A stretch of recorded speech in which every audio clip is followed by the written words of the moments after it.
Meus queridos amigos, eu gravei um vídeo agora há pouco, um desabafo cheio de palavrões, e muita gente falou: Renan, e agora o que fazer? Então, vou tratar aqui de um horizonte de ações políticas que nós precisamos tomar, tendo em vista o cenário mais provável, que é o cenário de uma eleição do Lula, tá bom? O que fazer, o que deve ser feito, como resistir à chegada do petismo novamente no poder. Roda a vinheta.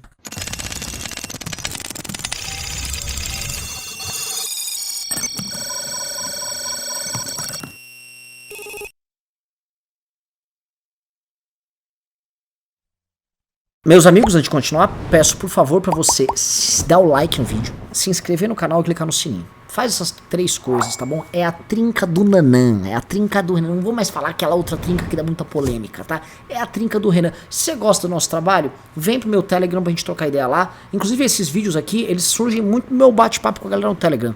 t.me/Renan Santos Mbele. Peço pro editor botar grande, põe grande aqui, que eu quero que a galera vá parar no Telegram, editor. O que eu quero dizer pra vocês, tá, pessoal? Esse aqui é um vídeo um pouco mais complexo, mas quem acompanha aqui o canal são pessoas inteligentes, vocês vão entender. O que houve em 2013? Vocês lembram das manifestações de 2013, tiro, porrada e bomba e tudo mais?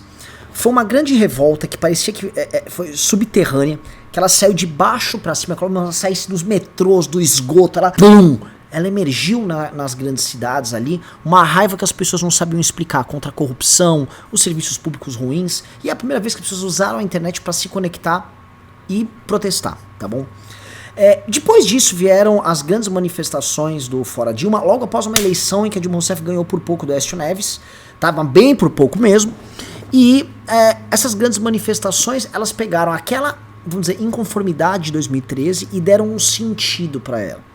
E aquilo redundou no impeachment da Dilma, numa varreção, foi tocado para fora os prefeitos petistas ao redor do Brasil em 2016, e em 2018, como, vamos dizer, legatário desse processo, já uma coisa disfuncional, porque o processo se perdeu no caminho, vence o Jair Bolsonaro as eleições para presidente da República. Mas o que aconteceu mesmo foi que aquele fenômeno, ele pegou o antipetismo, ou os estados do Brasil que eram antipetismo, e a parcela brasileira, que era antipetista, organizou eles, pegou uma parcela dos brasileiros que votavam no PT e falou: pare de votar no PT, homens, as pessoas se tocaram.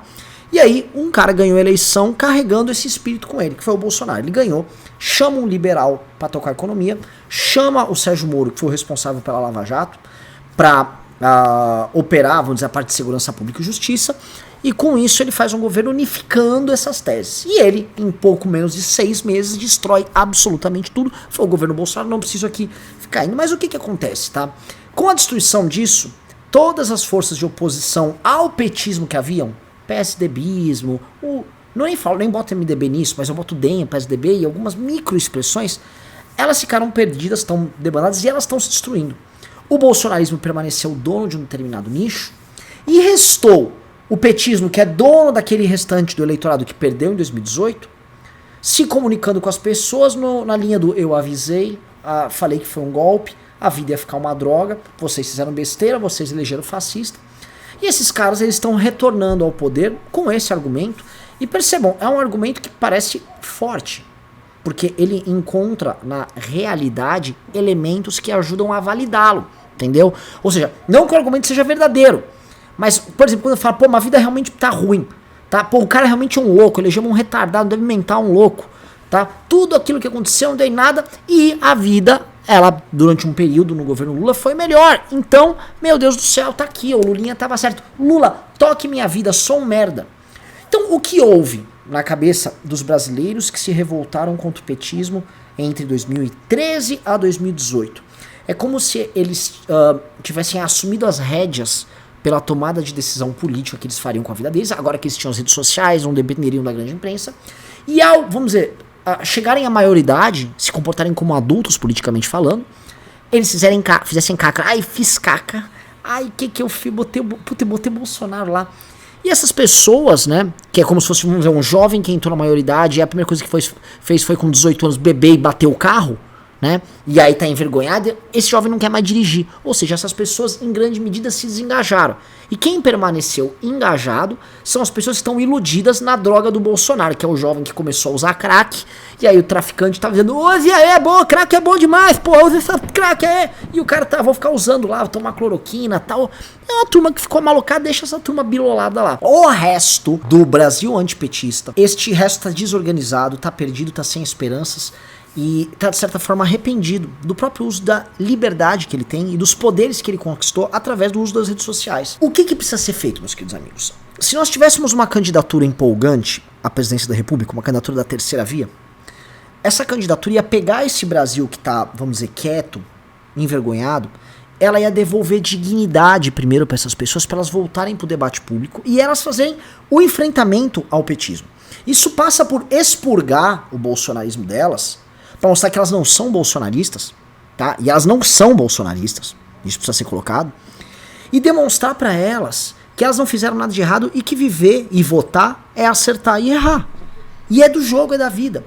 As pessoas têm que ser acolhidas. Eu não tô falando em acolher maluco, que o maluco é aquele cara que é do exemplo do crack, ele tá lá com a Janaína Pascoal usando crack na biqueira da cloroquina, falando de vacina. Dane-se esse cara, eu tô falando desse cidadão que desistiu de sonhar. Que tá tipo, foda-se, a gasolina já tá R$7, meu irmão. Se eu conseguir manter meu emprego, se eu conseguir tocar minha vida, eu tô no lucro. Essa é a situação atual desse cara.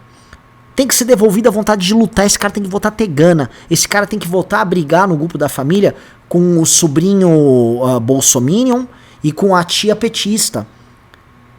E essas candidaturas de terceira via, nenhuma estão empolgando ele.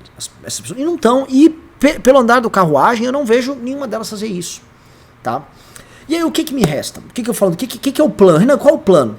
Pra mim são dois. Eu não quero desistir de continuar lutando por uma terceira via. E a gente vai tentar até onde dá. E paralelamente o Movimento Brasil Livre, que é um movimento jovem e que não quer pular etapas, ele está se construindo para, a partir de 2023, caso o PT vença, ele organizar uma oposição institucional séria, juntando os cacos do que sobrou de oposição institucional dos últimos anos, juntando gente que foi contra o PT e eventualmente apoiou um pouco o governo Bolsonaro, não juntando o Bolsonaro, que isso é leproso. O Bolsonaro ele tem que ser extirpado do jogo, ele não pode nem participar da oposição, porque tudo que o Lula precisa se retornar ao poder é da Carla Zambelli fazendo oposição a ele, a Bia Kicis fazendo oposição a ele, tá? Então, isto posto, meus amigos, isso colocado aqui pra vocês, o plano que a gente tem aqui em São Paulo, que é o plano de lançar o Arthur, sabendo que o estado de São Paulo é o contrapeso no poder executivo ao governo federal, tanto que o estado de São Paulo hoje conta com mais recursos para fazer investimentos no ano de 2022, no ano eleitoral, do que o governo federal.